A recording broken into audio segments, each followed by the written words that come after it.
dentro de COES y en este caso en particular dentro del estudio longitudinal social que estamos llevando desde ya de varios años en Chile a través de entonces el Centro COES.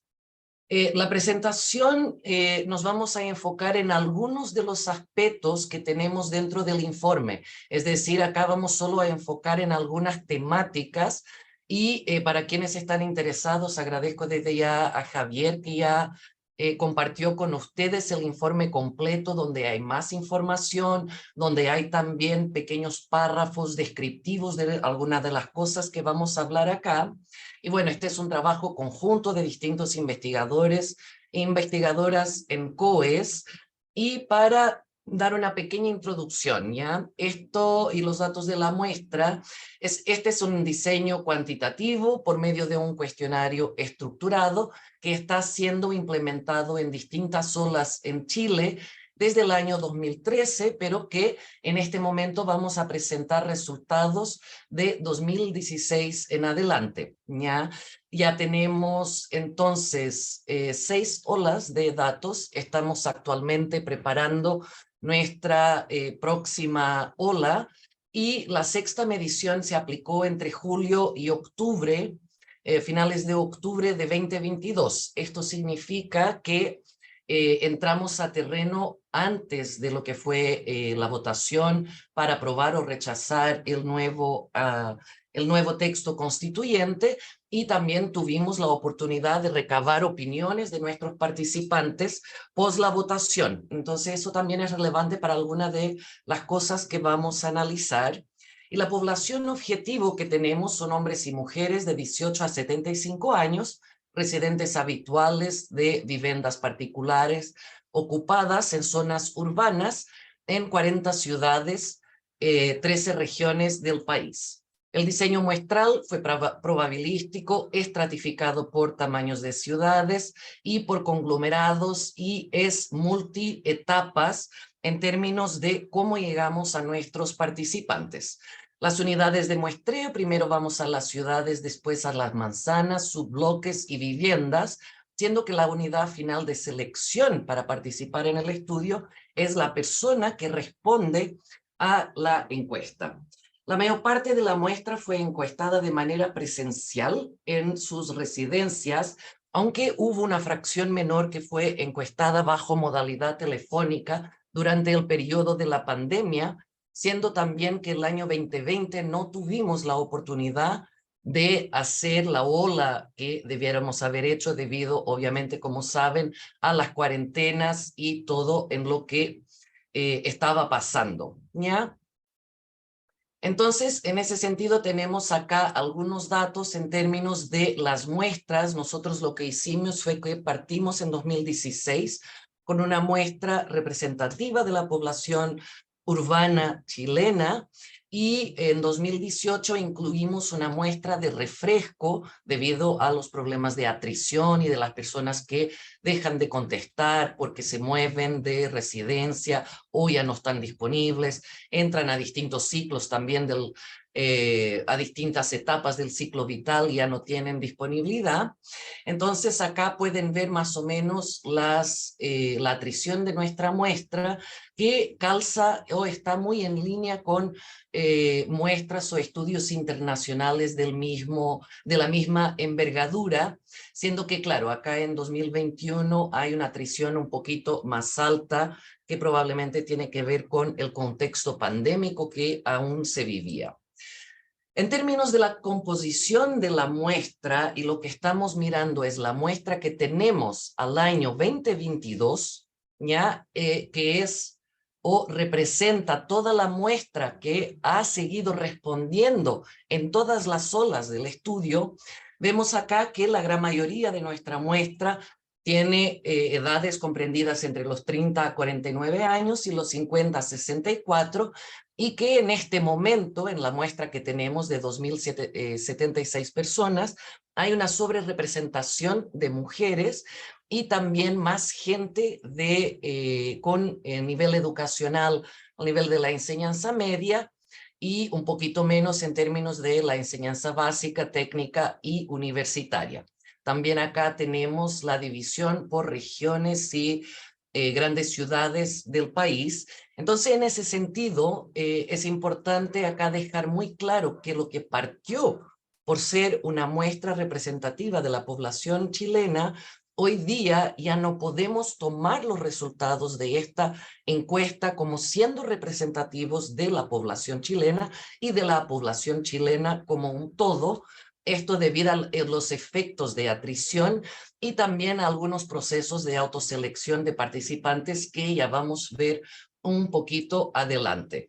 Entonces, lo que nos interesa enfocar es más que hablar de lo que piensa la población chilena sobre un determinado tema, es poder acompañar a lo largo de los años, desde 2016 hasta el día de hoy, 2022, y cómo van cambiando las opiniones de estas personas frente a distintos temas de violencia, de conflicto y cohesión social. Entonces, lo que nos interesa es exactamente este enfoque en el cambio de la percepción de las personas sobre distintos temas y no tanto en la fotografía de una manera de pensar de la población chilena. Y creo que eso es muy importante al momento de entender lo que buscamos con este estudio. Entonces, ya entrando a lo que son algunos de los resultados, les invito a todos y a todas que después puedan revisar el informe más detallado online.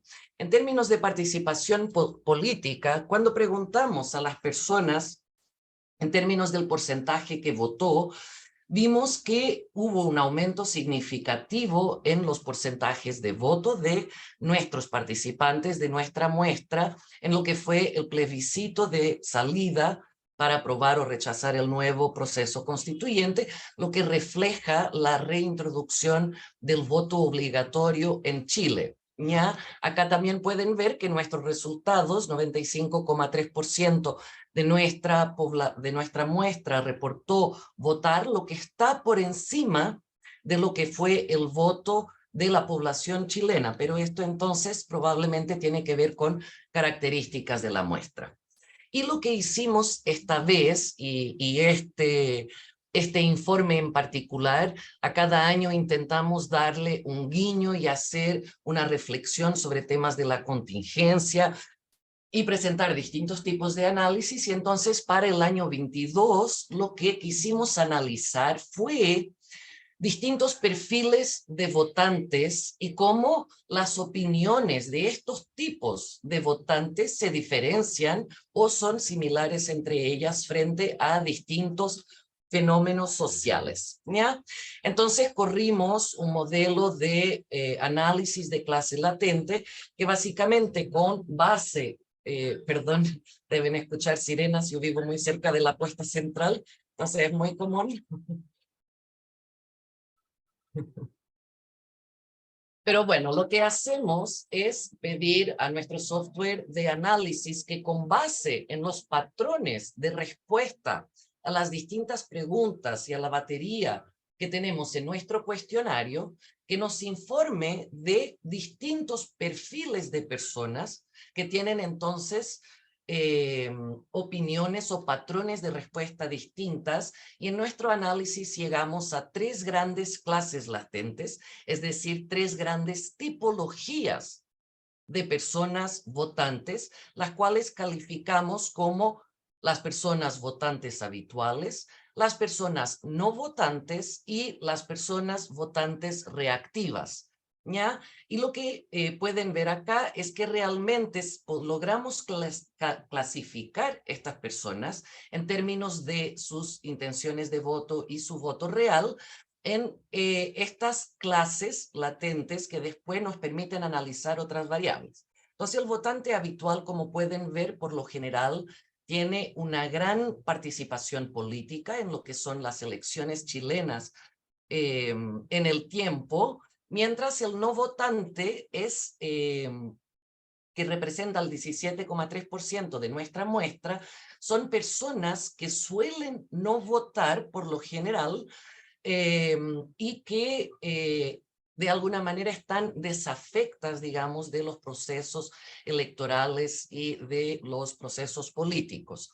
Ya este último, que nos parece muy interesante de incluir en el análisis, lo llamamos el votante reactivo, porque si ven el porcentaje de personas dentro de este perfil o esta clase latente que dice votar, hay fluctuaciones en términos de cuándo votan y en qué tipo de elecciones vota, lo que podría apuntar a que son personas que se movilizan solo en algunas situaciones o en algunos procesos electorales y no se activarían en otros, como por ejemplo lo que tiene que ver con votar para los representantes que van a escribir la convención, las municipales, pero sí se sienten más convocados a votar en las presidenciales de 2021. ¿Ya?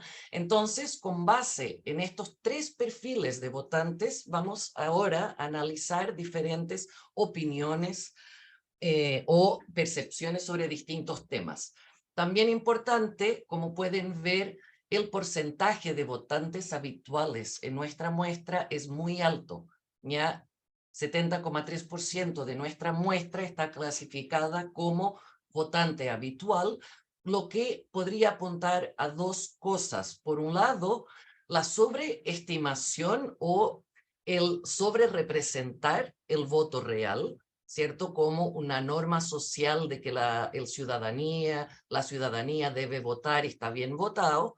Y claro, como preguntamos sobre intenciones de voto y voto real, tenemos que confiar en la información que se nos entrega. O la segunda hipótesis, que creemos que es la más pasible de ser correcta de análisis, es que al fin y al cabo, a lo largo del tiempo, logramos mantener en nuestra muestra sobre todo las personas que están más interesadas en temas políticos y sociales, debido a lo que es la batería y el cuestionario que tenemos y los temas a los cuales nos enfocamos. Entonces, ya cuando desdoblamos el voto por este perfil de votante, de ahora en adelante el votante habitual siempre va a aparecer con un color morado, el no votante azul y el votante reactivo. Podemos ver que hay grandes diferencias entre estas clases de personas en términos de su voto, viendo que, por ejemplo, el no votante, aunque en las primeras elecciones sí alrededor del 40% o 41% iba a votar, se fue reduciendo muy drásticamente su presencia en los procesos electorales en Chile, siendo que hay un repunte para el plebiscito cuando el voto se vuelve obligatorio y estas personas entonces están convocadas y obligadas a votar. Y el perfil del votante habitual muestra consistentemente un interés bastante elevado en votar, mientras el votante reactivo, como ya habíamos hablado, parece estar activado por ciertos temas o ciertos procesos electorales. Por ejemplo, siendo que alrededor de 2/3, 74,5%, perdón, 3/4, sí votó para la primera vuelta y alrededor del 71% se mantiene, y después todos los grupos aumentan en 2022 con el voto obligatorio. Cuando miramos la composición de estos perfiles de votantes en términos de tramo etario, vemos que dentro del votante habitual hay muchas personas adultas mayores, que también es un resultado que se suele encontrar en otros estudios en comparación con los otros perfiles. Yo acá estoy comparando con los otros perfiles. Entonces, el 17,6 de adultos mayores siendo votantes habituales, mientras hay acá un gran porcentaje de personas entre los 30, 49 a 50, 64 no votantes, o personas que generalmente no votan, y los votantes reactivos, que parecen hacer más de la población entre 50 a 64 años. Cuando vemos en términos del nivel educacional cada perfil de votante, también podemos ver que para el perfil de votante habitual, en comparación con los demás, estamos mirando la parte de las barras moradas, hay más personas con estudios universitarios, como votantes habituales, que en la categoría de no votantes y votantes reactivos. Por otro lado, dentro del perfil no votante se insertan personas que tienen mayoritariamente, en comparación con los otros perfiles, un nivel de educación básica o media, ¿ya? Por otro lado, cuando lo miramos por clase social, los votantes habituales suelen estar más representados, mirando nuevamente de manera comparativa los barritas moradas, que el votante habitual tiene por lo general, o sea, agrega personas con clase social más alta, mientras que el no votante sería mucho menos gente de clase social. Y es importante notar acá alguna diferenciación entre estos dos, porque uno es el estrato social según ingreso y la calificación que se le atribuye a la persona, y acá es relativamente a la posición social subjetiva, es decir, la clase social a que la persona cree que pertenece y se identifica. Y entonces acá vemos que realmente, por ejemplo, en lo que dice respecto al perfil del no votante, desaparece personas de clase social alta percibida, lo que es algo bastante interesante de comparar. Esto con respecto a lo que son las características de estos perfiles. Pero entonces, ¿cómo piensan ellos sobre los distintos temas? ¿Ya? Cuando preguntamos a estos perfiles sobre sus preferencias en el plebiscito de entrada y salida, vemos que, y esto es, digamos, un gráfico aluvión que nos muestra cómo desde el plebiscito de entrada, las preferencias por votar apruebo, rechazo o la indecisión o no vota, que fue agregada, van cambiando para el año 2022. Entonces, por ejemplo, acá vemos que hay una gran dispersión del voto en el apruebo, en el plebiscito de entrada, y un gran porcentaje va desde el apruebo de entrada al rechazo de salida, y también hay un pequeño porcentaje de esta población que pasa a la indecisión sobre el voto.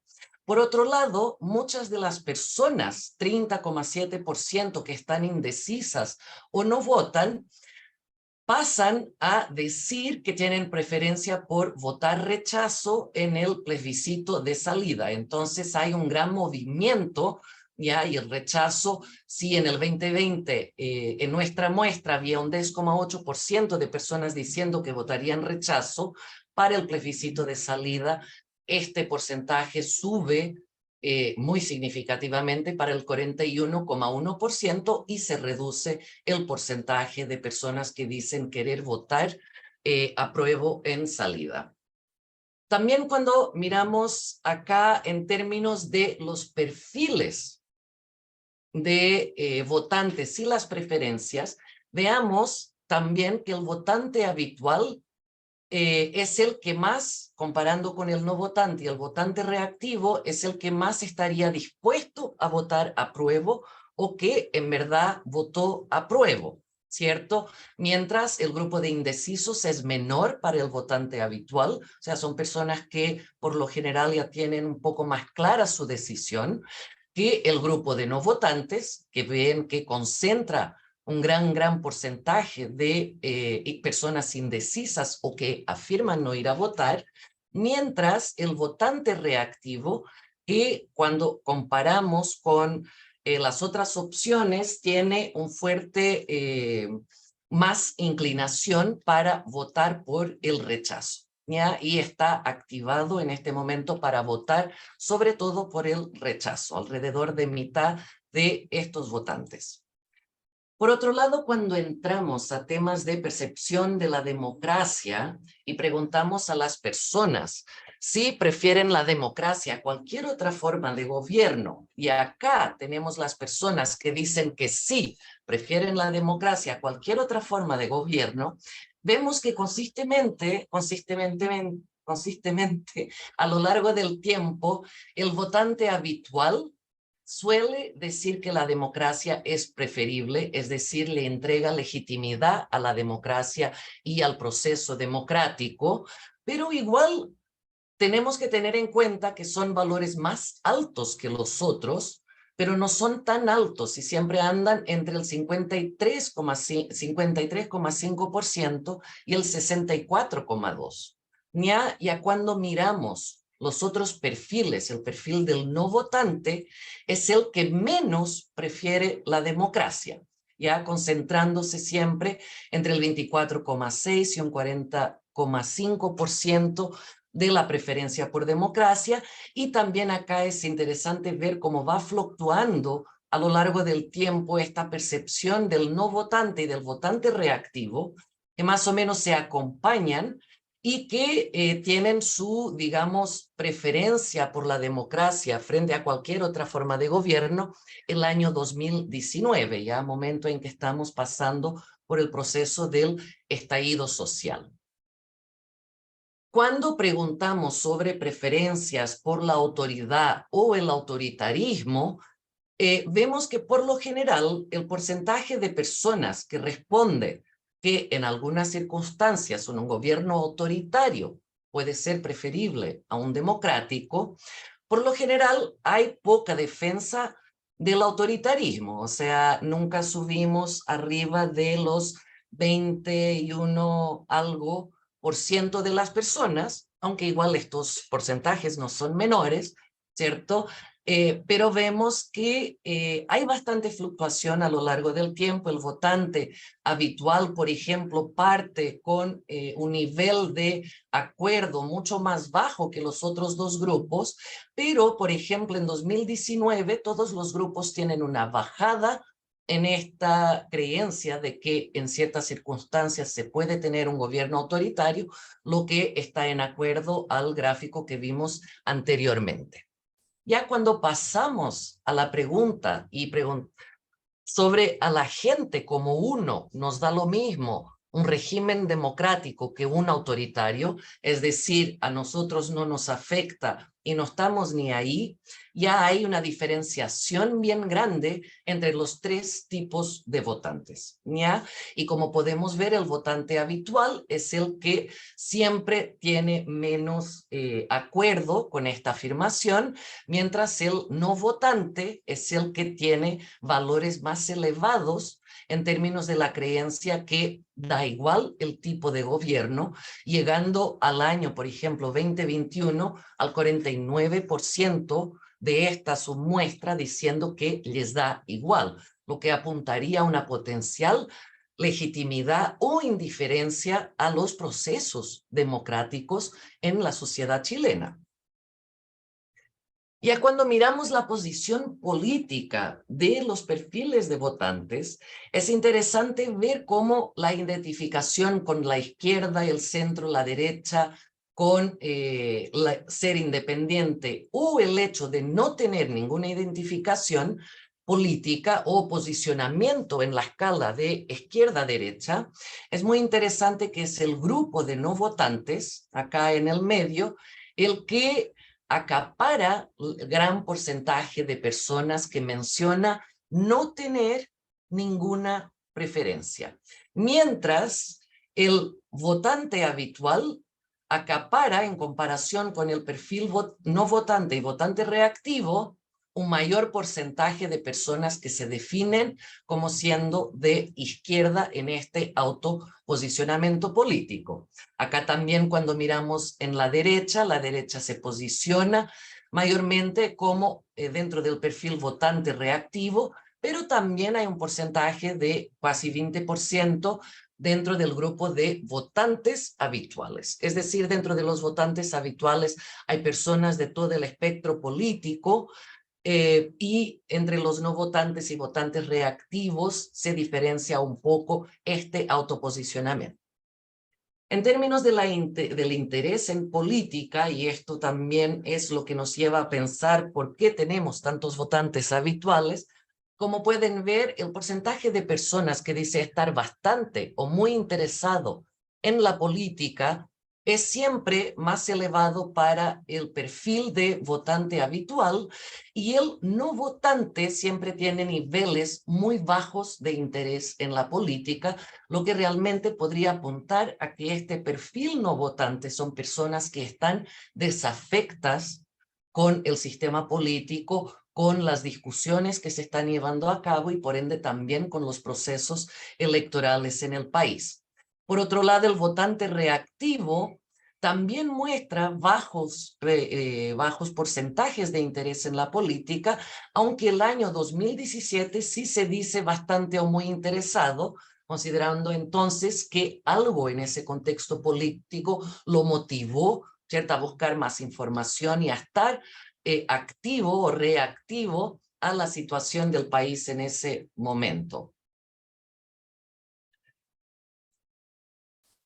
Por otro lado, cuando miramos la desconfianza hacia el gobierno y hacia el presidente según perfil de votante, podemos ver que a lo largo del tiempo hay una fluctuación, sin duda, de estas perspectivas, pero que por lo general la desconfianza a lo largo de los años siempre está por encima de la mitad de nuestra muestra. Es decir, los niveles de desconfianza hacia el gobierno y hacia el presidente suelen ser altos en Chile, pero esto tiene momentos específicos donde esta desconfianza aumenta aún más para los distintos grupos, como por ejemplo podemos ver en el año 2019, donde todos los grupos tienen más del 84,5% de desconfianza en el gobierno y también arriba del 8% en el presidente, y estos niveles van bajando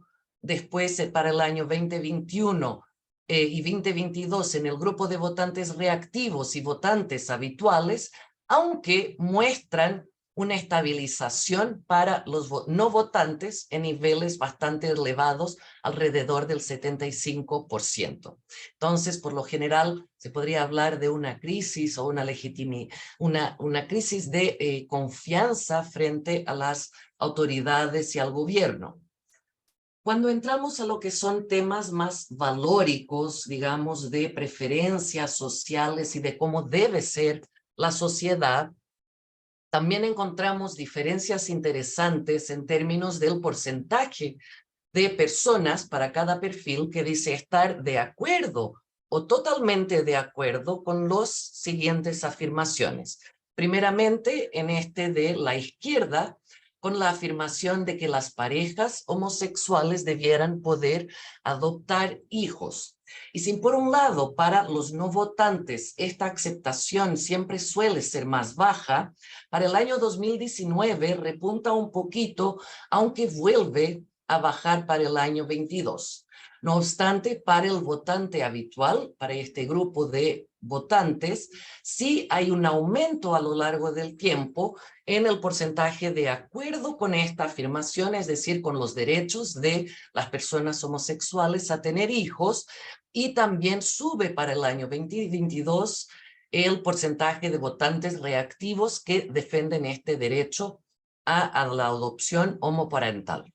Ya cuando miramos el porcentaje de personas que dicen estar en acuerdo, totalmente de acuerdo con que el aborto debe ser legal bajo cualquier circunstancia, vemos que los porcentajes son mucho más bajos en términos de lo que es el derecho de las mujeres a poder hacer un aborto, que por ejemplo los derechos de personas homosexuales a adoptar. No obstante, también es el votante habitual el que siempre presenta niveles más altos de concordancia con la afirmación, aunque estas siempre están alrededor del 38,6 y de hecho en 2022 baja al 34,5. Para el no votante tenemos una diferenciación donde hay algún apoyo más o menos similar al del votante reactivo para el año 2018, el cual baja alrededor del 7% para el 2019 y repunta después a valores más cercanos al momento original del 2018.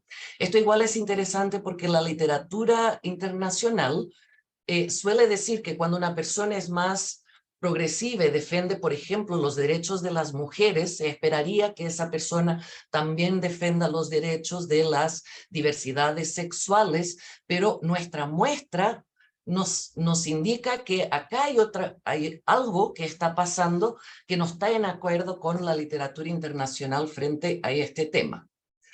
Por otro lado, ya cuando entramos a, digamos, temas de seguridad social, del rol del Estado en la salud, la educación y las pensiones, vemos acá que cuando preguntamos a las personas si están de acuerdo, totalmente de acuerdo, con la afirmación que cada persona debería asegurarse por sí mismo una futura pensión para la tercera edad, es decir, Ahora quedan 5 minutos. súper, vamos bien entonces, creo yo. Vemos que estos valores siempre están alrededor de mitad de la muestra diciendo que está en acuerdo o no. Y claro, es el votante habitual el que suele estar un poquito menos de acuerdo, totalmente de acuerdo con los otros grupos de votantes, donde, por ejemplo, para el año 2021 tienen y para el año 2022 tiene opiniones bien similares. No obstante, esto también muestra que hay, digamos, o sea, no hay mucha concordancia dentro de cada uno de los grupos sobre este derecho o no a la pensión garantizada o a que la persona deba ser ella misma asegurar. Cuando vamos en términos de el acuerdo, totalmente en acuerdo con la afirmación, el Estado de Chile, más que los privados, debería ser el principal proveedor de educación, interesantemente vemos altos niveles de acuerdo para todos los grupos de votantes, algo que nos llamó la atención y que no estábamos esperando, donde de hecho el grupo no votante llega al 97% de acuerdo, totalmente en acuerdo con esta afirmación, mientras el grupo votante habitual es el que está en menor acuerdo, aunque igual al nivel del 85,6% de acuerdo, bastante acuerdo, que también es algo que podríamos pensar que quizás ya se logró instalar, digamos, esta idea de la defensa de la educación pública, gratuita, con un rol más participativo del Estado. Cuando miramos la confianza entre distintos grupos sociales, vemos que a lo largo del tiempo para ambos grupos ha subido la desconfianza hacia las personas mapuche, y cuando hacemos el zoom in a lo que tiene que ver con la migración y la población migrante, vemos también que dependiendo del grupo de personas de que estamos hablando, el grupo migrante de que estamos hablando, los distintos perfiles votantes tienen distintas reacciones. Entonces, cuando preguntamos a los distintos perfiles votantes sobre si están en acuerdo, totalmente de acuerdo con la idea de que la llegada de migrantes aumenta el desempleo, podemos ver que para el año 2022 son los migrantes venezolanos los que presentarían una mayor amenaza en términos del empleo y el aumento del desempleo en Chile, mientras el grupo haitianos y el grupo peruanos, para los tres grupos, tiene una bajada en esa percepción de esta amenaza de, hacia el empleo. No obstante, también vemos que el grupo votante reactivo tiene, digamos, percibe más amenaza frente al grupo peruanos, y frente al grupo venezolanos va subiendo, siendo el grupo también que indica mayores niveles de amenaza y pérdida de desempleo. Yo me gustaría ir más hacia adentro porque acá hay mucha información, pero también por honor al tiempo y llegar a la discusión final, quería terminar con esta última pregunta y las conclusiones de esta presentación, mostrando también el porcentaje de acuerdo y totalmente de acuerdo, es decir, personas que están que creen que Chile debería tomar medidas más drásticas para impedir el ingreso de inmigrantes al país y cómo podemos ver que todos los grupos de votantes, los perfiles que tenemos van aumentando su percepción de que sí Chile tiene que generar medidas, siendo que el grupo que más defiende medidas más drásticas es el votante reactivo al año 2022, seguido del grupo no votante y del votante habitual. No obstante, si miramos el alto porcentaje en todos los grupos, muestra que hay un fuerte rechazo a la migración en este momento y que Chile tiene que tomar otras medidas para resguardar, digamos, sus fronteras y el ingreso de emigrantes. Para concluir muy brevemente, los no votantes en comparación a los votantes habituales son marcadamente menos politizados cuando consideramos distintas dimensiones que revisamos acá.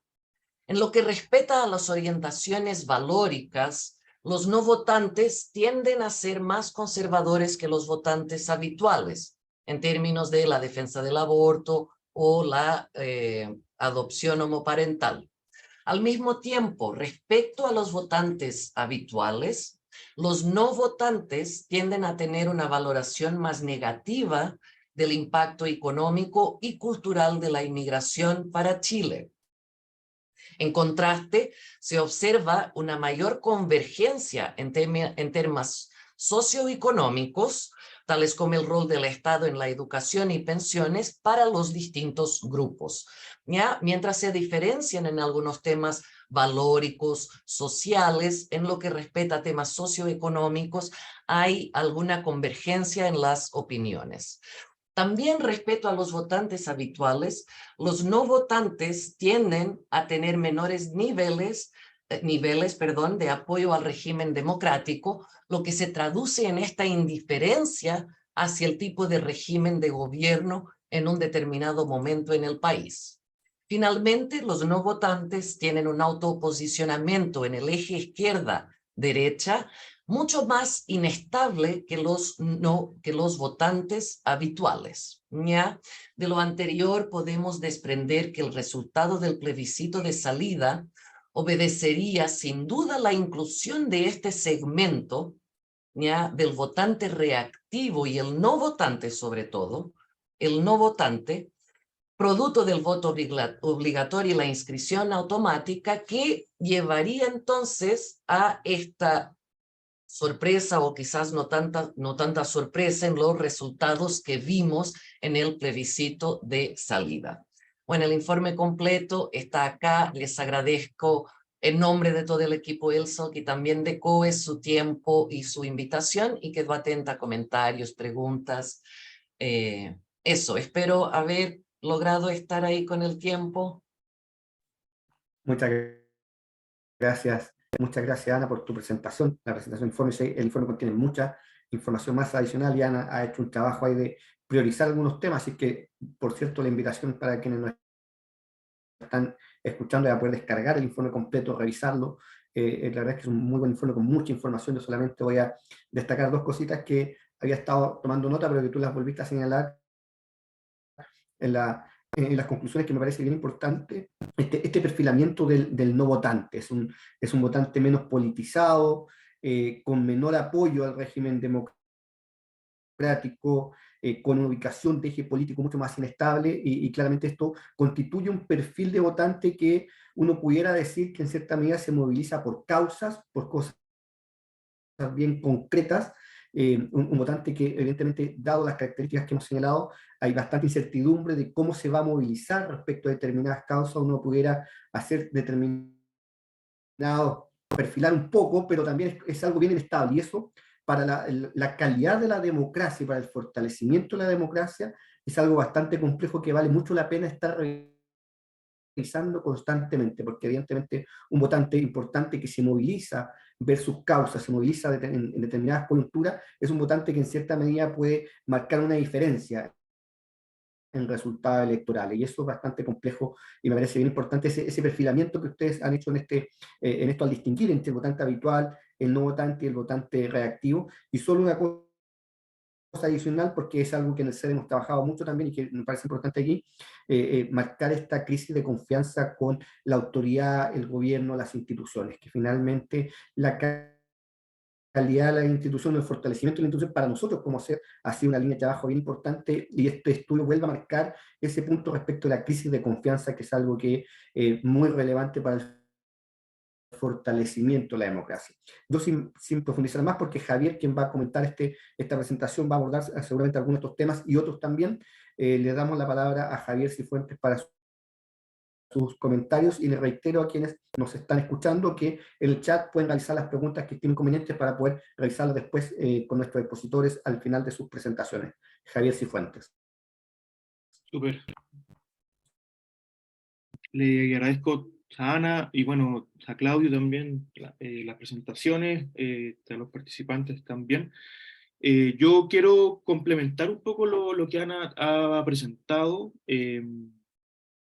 sobre todo también porque creo que hay otros figuras y resultados que se pueden destacar, y también, no sé si contrastar, pero también el informe es muy interesante, sobre todo porque leerlo tras las elecciones del domingo 7, ¿cierto?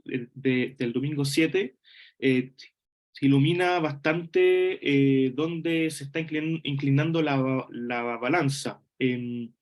Es interesante que este informe, sobre todo en temas de resultados electorales y de migración, por ejemplo, son previos, o sea, fueron hechos entre julio y octubre del año 2022. Entonces, todo lo que ha pasado como del post-plebiscito y de noviembre hasta hoy, no, digamos, nos sirve, lo podemos mirar un poco más,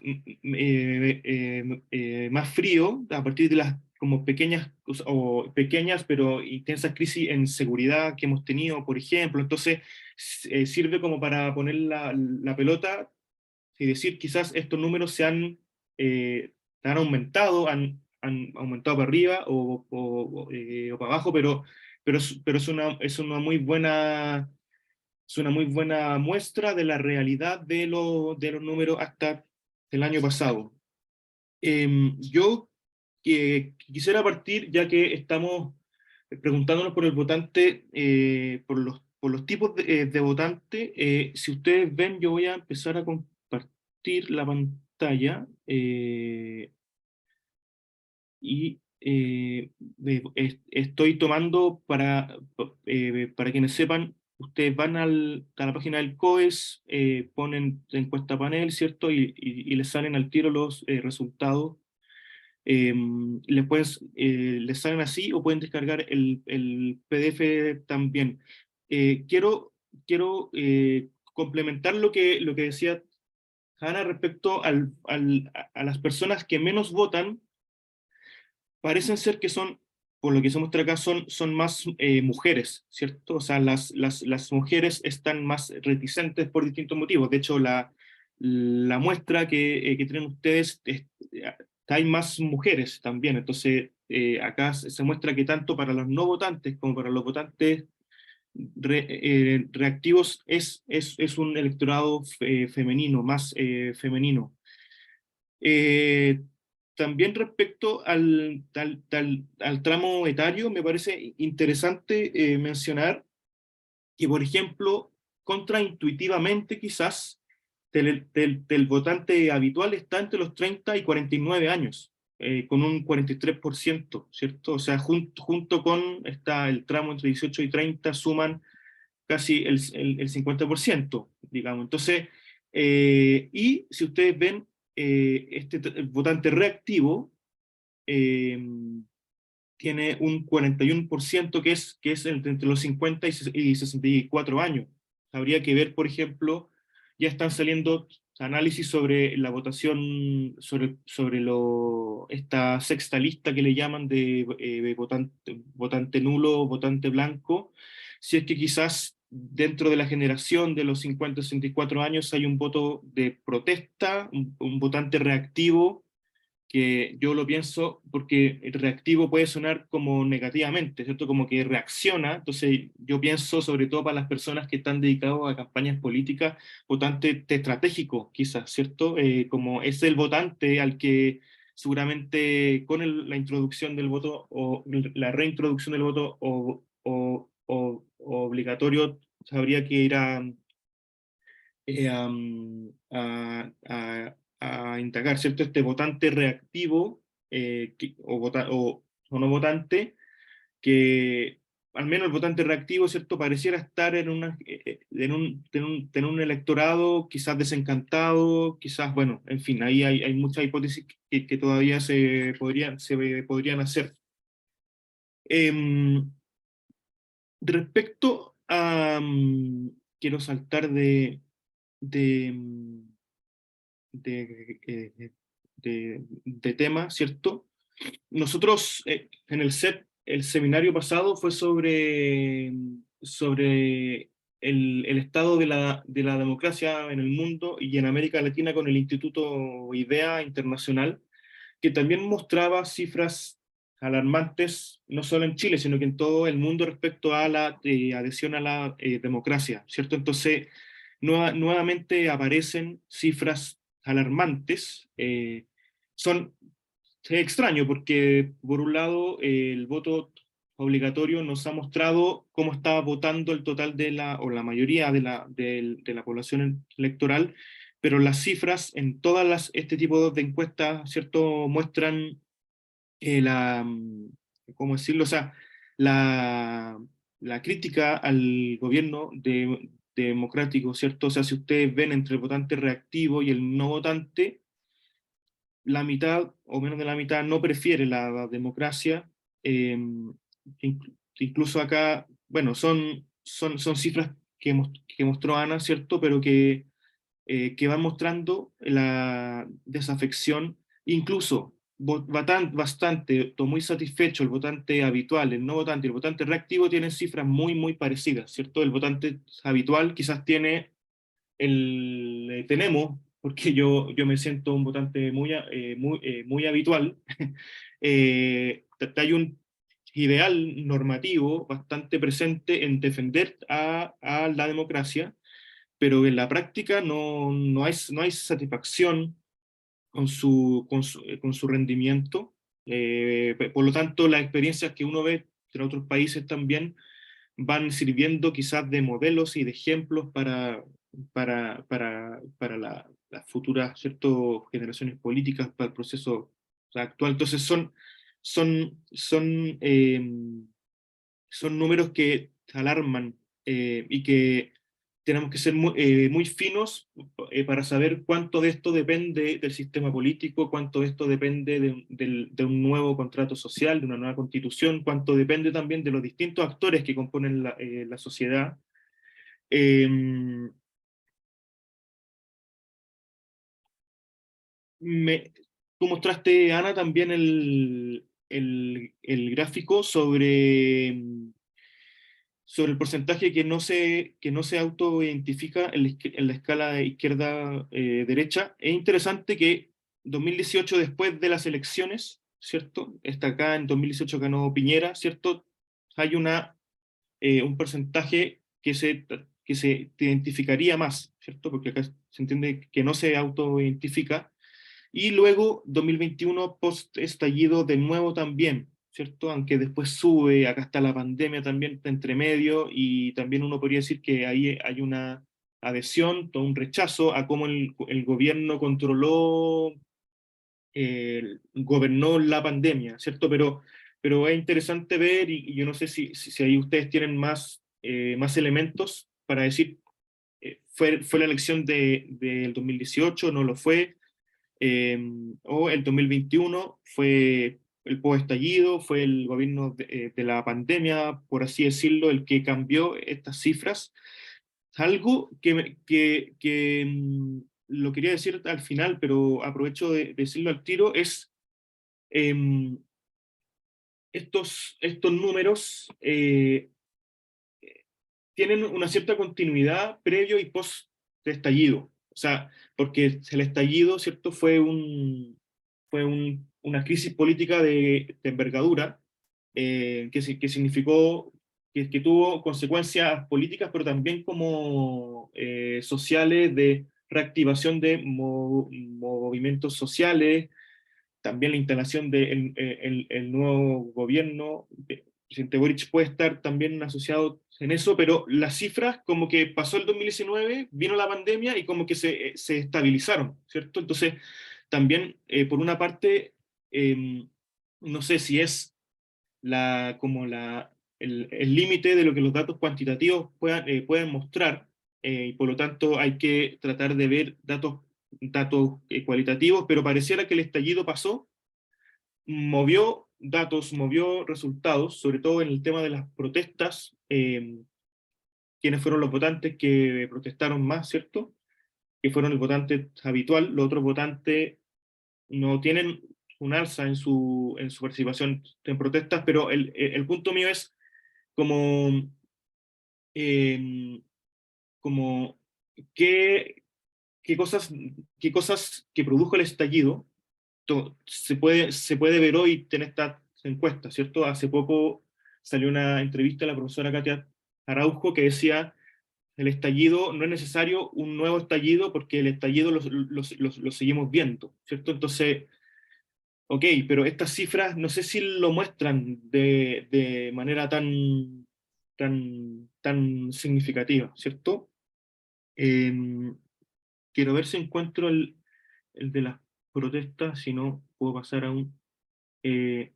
bueno, y también respecto a este cambio de cifras, me parece muy interesante que el votante reactivo del 17 al 2018, ¿cierto? Bajó mucho su interés en la política. O sea, ¿será que la votación de Piñera, la elección de Piñera bajó el interés del votante reactivo? Nuevamente el 2018 sale como un año importante de, de analizar. Claudio, ¿cómo voy en el tiempo, por favor? Porque Te quedan 4 minutos. súper, bien. Eh, quiero, quiero saltar un poquito a algunas definiciones finales. Yo considero, primero, que acá estamos viendo, yo creo, las consecuencias de la aprobación del voto voluntario. Nosotros en el SET el SET fue bastante alarmista respecto a la aprobación del voto voluntario el año 2009 y después ¿cierto? Su aplicación el año 2012, entendiendo que se reintrodujo, ¿cierto?, el voto obligatorio nuevamente. Son consecuencias que estaban predichas, ¿cierto? La elitización del voto. Yo, mientras preparaba esta presentación, empecé a buscar la autocrítica de los actores políticos de ese entonces y efectivamente existe. Yo venía con el ánimo de decir, falta una autocrítica, sobre todo en la centro izquierda, que es el lugar desde el cual me voy a sentir más responsable, ¿cierto? Pero fue una fuerza bien transversal la que aprobó el voto voluntario, con mucho apoyo en las encuestas.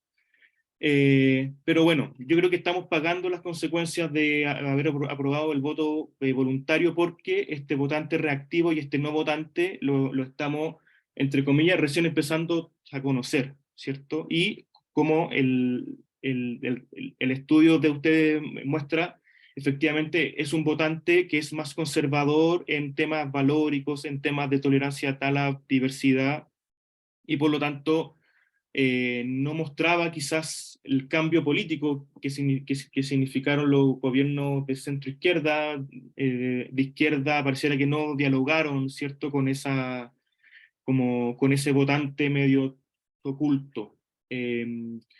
Lo segundo también que me parece interesante es que yo soy muy crítico del uso de encuestas que no son serias. Esta encuesta sí es seria, pero hay encuestas semanales que difunden medios de comunicación no son encuestas serias, que no difunden su base de datos, que no se puede estar estudiando semanalmente con todas las contingencias que hay. Entonces, ustedes en eso son bastante responsables en decir, este es el límite de este estudio, y dan los detalles suficientes como para decir, esta es una encuesta que dice lo que hace cierto, pero también es una autocrítica por cómo estamos tomando como evidencia certera las encuestas que semanalmente están apareciendo en los distintos medios de comunicación. Yo creo que ese es un error político, quizás la misma decisión de aprobar el voto voluntario lo muestra.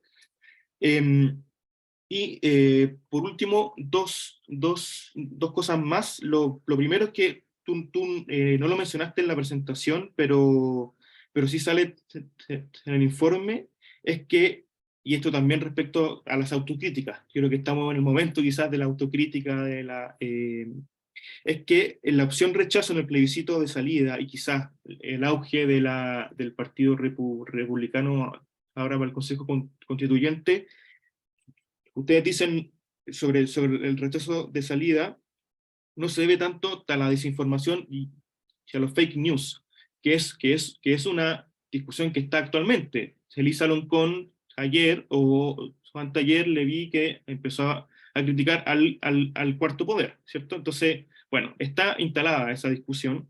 Y ustedes, ¿cierto? Dicen que la opción rechazo pareciera estar más asociada al voto voluntario, o sea, como a estos nuevos votantes que son menos progresistas en temas de moral sexual, en temas de inmigración y en temas de interculturalidad.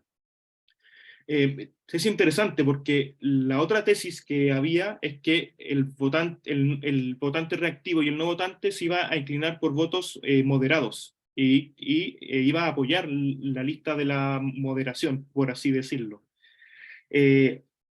Yo creo que es parte sí, en parte no, pero la oferta de la moderación y del centro también es una oferta de baja calidad y de baja renovación.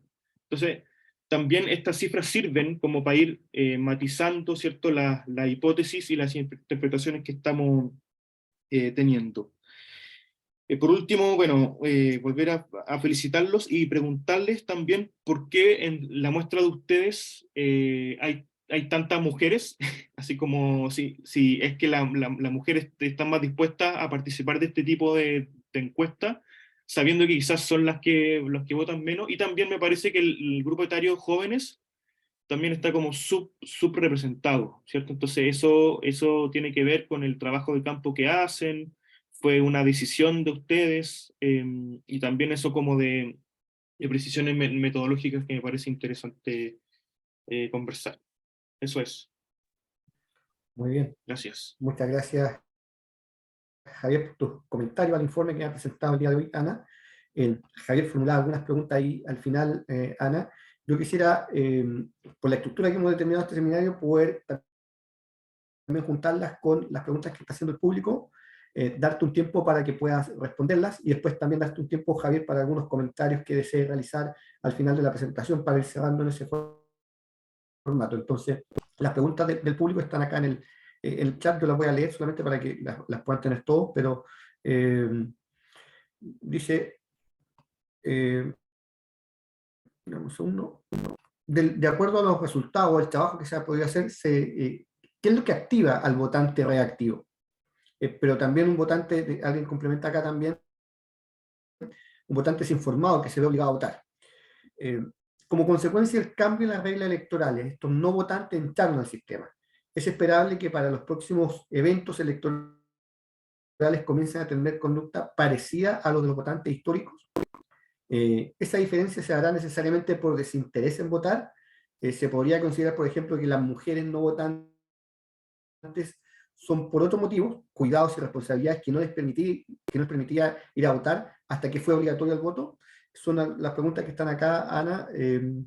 ¿Te parece, a ver, según la hora, 5 minutos? Si consideras un poco más y necesitas un poco más de tiempo, no hay ningún problema, y después le damos tiempo a Javier también para que tenga a realizar los comentarios que estime pertinentes. Sí. Ana. Bueno, antes que nada agradecerte mucho, Javier, por los comentarios. De hecho, el hecho de que dijiste son votantes reactivos o estratégicos, considerando lo que se viene a futuro, campañas, yo me parece ahí muy al punto de pensar esto a futuro, no solo para atrás, que es lo que hacemos con la radiografía, pero también para acompañar los procesos futuros. Así que te agradezco mucho y creo que el equipo estará muy interesado en esa reflexión. Respecto a los temas metodológicos, bueno, como yo contaba al principio, nosotros buscamos una muestra representativa de la población adulta urbana de las distintas regiones de Chile, pero debido a distintos procesos de atrición, ¿no? Y que distintas personas se van restando o bajando o dejamos de lograr encontrarlas porque cambiaron de residencia, ya no tienen su contacto actualizado. Bueno, un montón de cosas que pasan ahí. Sí quedamos con una muestra al año 2022 que tiene una sobrerepresentación de las mujeres, una subrepresentación de grupos más jóvenes y, o sea, no es algo que queramos, es algo con lo cual tenemos que lidiar. Estas son las características de la muestra ahora. Es posible que, porque también estamos trabajando solo con personas que han respondido a todas las olas. ¿Ya? Si la persona no respondió, ponte tú la ola de 2019, ya nos incluimos dentro de este análisis en particular, ¿ya? De esta radiografía del año 16 al 2022. Y entonces puede ser que esta sobrerepresentación tenga que ver con la presencia de la mujer en la casa, ¿ya? Que puede estar más horas en la casa que, por ejemplo, el hombre, pero no sé si eso se replica o no. Tendríamos que analizar en mucho más detalle porque también hay muchas mujeres que son profesionales y que estarían trabajando, pero podría tener que ver con los horarios de contacto de las personas, ¿cierto? Y el trabajo en campo, que eso pase, que quizás las mujeres tengan más presencialidad en sus casas a lo largo del tiempo y en las fechas en que las visitan para recolectar la información. Y claro, yo creo que el tema de la juventud tiene que ver con el ciclo vital. O sea, entramos y tenemos personas que cuando entran en 2016 están entrando a la universidad y que hoy ya están trabajando, insertándose, ¿no? Algunos probablemente con cambios de región debido a razones laborales. Entonces, esa parte también es fácilmente perdida de la muestra debido a estos cambios en la etapa vital de la persona misma. Por otro lado, sobre el tema que estabas diciendo y también el comentario de Katia Araujo sobre el estallido, pasó, movió, seguimos viendo algunas cosas. Yo creo que, o sea, aún estamos viendo las consecuencias del estallido y hasta incluso no solo lo que fue el estallido, pero también una nueva reinterpretación de lo que es estallido en este tema del octubrismo, los vándalos, etcétera. Pero también es interesante, yo acá no traje algunos, pero es interesante que en otros indicadores para el estallido sí hay cambios para distintos votantes que después se estabilizan y vuelven a los valores previos al estallido. Entonces, para algunos temas del conflicto y la cohesión social, el estallido tiene ahí un repunte, sea para más o menos acuerdo, desacuerdo con algunas actitudes y temáticas, pero esta después vuelve a estabilizarse. Entonces, yo creo que el estallido sí trajo diferencias y temáticas que siguen volátiles hasta el día de hoy, pero para otras algo pasó, pero después se volvió a estabilizar en valores previos.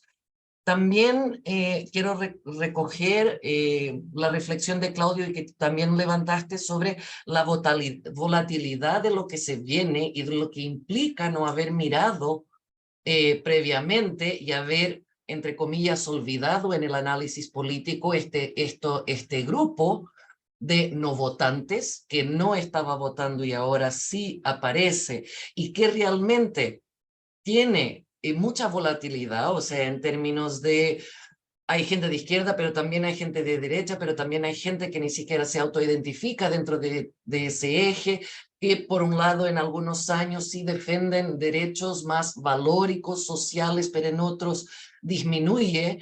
Entonces yo creo que esa volatilidad va a estar muy presente en este nuevo proceso constituyente y que bueno, estamos viendo también que mucha gente decía que estaba votando por republicanos, no por los republicanos, pero un poco como un castigo al centro, ¿no? Y a esta arrogancia de lo que fue el primer proceso constituyente de la gran mayoría que no quiso escuchar el centro, la derecha que estaba. Relativamente a la pregunta sobre los votantes históricos, yo no tengo idea. Y tampoco, o sea, también me pregunto a qué se refería la persona con la pregunta de los votantes históricos, es decir, volver a los votantes que votaban obligatoriamente hasta el año 2013. Yo creo que se refería a si el votante reactivo y el votante y el no votante va a comportarse como un votante habitual y va como Habitual. a homogeneizarse. Yo creo que no. Yo creo que no. Yo creo que la sociedad, y vemos eso por las discusiones, las temáticas que están asientes, está bien polarizada, ¿ya? De hecho, es algo que, porque estamos ahora preparando la encuesta del año 2023, que estamos pensando en medir, ¿cierto? Esta polarización de las actitudes del ya no me interesa lo que estás diciendo porque no eres de mi bando. Yo creo que eso va a seguir. Y claro, agradecerte también este comentario de la interpretación del análisis y de no, o sea, de verdad no creemos que todo se puede culpar a la desinformación de la sociedad, a las fake news, a la manipulación de la información. Y también, de hecho, un colega del equipo, Matías Barksted, cuando fue para el plebiscito de salida, hizo una encuesta, después puedo enviar la información, donde mostraba que no era necesariamente la desinformación, pero ciertas temáticas dentro de la propuesta las que llevaron algunas o muchas personas a rechazar, siendo que la más fuerte era el tema de la plurinacionalidad y los derechos a personas indígenas. Entonces, yo creo que también es ingenuo desde las ciencias sociales y quizás también la izquierda, y agradezco por posicionarte también y permitirme posicionar, culpar toda la desinformación y a las fake news. Eso no nos, creo que sería un error no prestar una atención mucho más seria a los factores que están llevando a estos votos que estamos viendo ahora y en relación a esta volatilidad que yo creo que va a estar. Eso sería mi comentario. Sé que no respondí a todo, pero intenté ahí resumir. Gracias, Ana. Muchas gracias. Javier. Sí, sobre los medios de comunicación, o sea, como que sabemos que te enmarcan discusiones, ¿cierto? Y entonces, y enfocan lo que interesa, lo que les interesa o lo que genera más likes, más rating. Pero entonces, yo creo que estamos viviendo una nueva etapa, ¿cierto?, de comunicación política y en eso yo creo que hay una o sea, sí, es como una ingenuidad como en entender, en suponer que todas las personas en política van a usar los métodos éticamente y honestamente como aprobado, ¿cierto? O sea, la vida social y la vida en política tiene, no solamente digamos, se entra en consenso y se dialoga desde un ideal normativo, sino que hay también muchos comportamientos que pueden ser ambiguos o pueden ser con objetivos personales y de desinformación de explícitos. O sea, uno sabe cuando le llega un WhatsApp y uno dice, esto no es verdad, y tiene que empezar a decir, mira, pasa esto otro, pero grandes procesos sociales, responsabilizar a los medios de comunicación y no como a los votantes y el electorado, creo que ahí hay una discusión que dar y bueno, es parte del análisis posterior. Sobre el estallido, nuevamente voy a compartir pantalla, ¿cierto? Esta es se muestra la participación en marchas o manifestaciones según perfil de votante, ¿cierto? Previo al estallido, los votantes habituales participaban 4,5, 2,7, y los no votantes, los votantes reactivos, menos, ¿cierto? El votante habitual, en el 2019, esto entiendo que se hizo como finales del 2019, principios 20, entonces se ve que el votante habitual es el que uno tiende a pensar es el que se movilizó para el estallido, ¿cierto? Los otros también, pero en menor medida, ¿cierto? Entonces, también ahí surgen preguntas, y yo creo que parte como de la disputa política en la que estamos es sobre las interpretaciones del estallido, y las reinterpretaciones. ¿Qué fue el estallido? ¿Cuánto fue violencia legítima? ¿Cuánto fue violencia no legítima? ¿Cuánto es responsabilidad del gobierno de Piñera? ¿Cuánto es responsabilidad de Piñera? ¿Cuánto es responsabilidad de Carabineros? ¿De la agresión a los derechos humanos? O sea, estamos, yo creo que en una reinterpretación, y creo que nos va a costar salir mucho de ahí, y creo que nos va a costar más que en el plebiscito de entrada, plebiscito de salida, el proceso constitucional primero, el plebiscito constitucional segundo. Eso me da la impresión que las interpretaciones que van a ir surgiendo van a ser más o menos más consensuadas, ¿no? Pero del estallido tengo la impresión de que hay todavía mucho paño que cortar, mucha interpretación que hacer. Hay actores del estallido salientes y entrantes que están todavía vigentes, entonces también yo le pongo mucho ojo al estallido, porque justamente pasó mucho, y a veces las cifras como que te lo van estabilizando. Entonces, por un lado, dejo esa reflexión de los medios de comunicación en política, y por otro también esta reinterpretación del estallido, que nos va a costar mucho, por así decirlo. Quizás no vamos a llegar nunca a un consenso, como se puede apreciar también en otros eventos políticos del país, pero creo que de ahí sigue habiendo como una interpretación intelectual política que está por hacerse.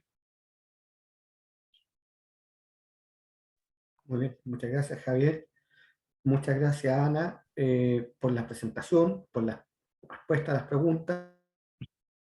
Quedan muchos temas aquí para poder abordar en siguientes espacios del CEP, y sin duda lo vamos a seguir haciendo en este ciclo de seminarios que hemos estado realizando. Así que muchas gracias a todos y todas quienes nos acompañaron en esta sesión. El video de este seminario, para quienes lo quieran ver nuevamente, va a estar disponible a contar de mañana en nuestro canal de YouTube, en nuestra página web CEP.cl. Pueden descargar distintos seminarios, distintos informes, documentos que hemos estado realizando, y revisar también los videos de los seminarios anteriores que hemos estado realizando en este sitio. Así que de verdad, muchas gracias por habernos acompañado nuevamente en un seminario del Centro de Estudios del Desarrollo. Gracias, Ana. Gracias, Javier. Muchas Gracias. gracias. También. Gracias Chao, que a estén todos muy quienes bien. Adiós. asistieron. Chao, chao. Chao.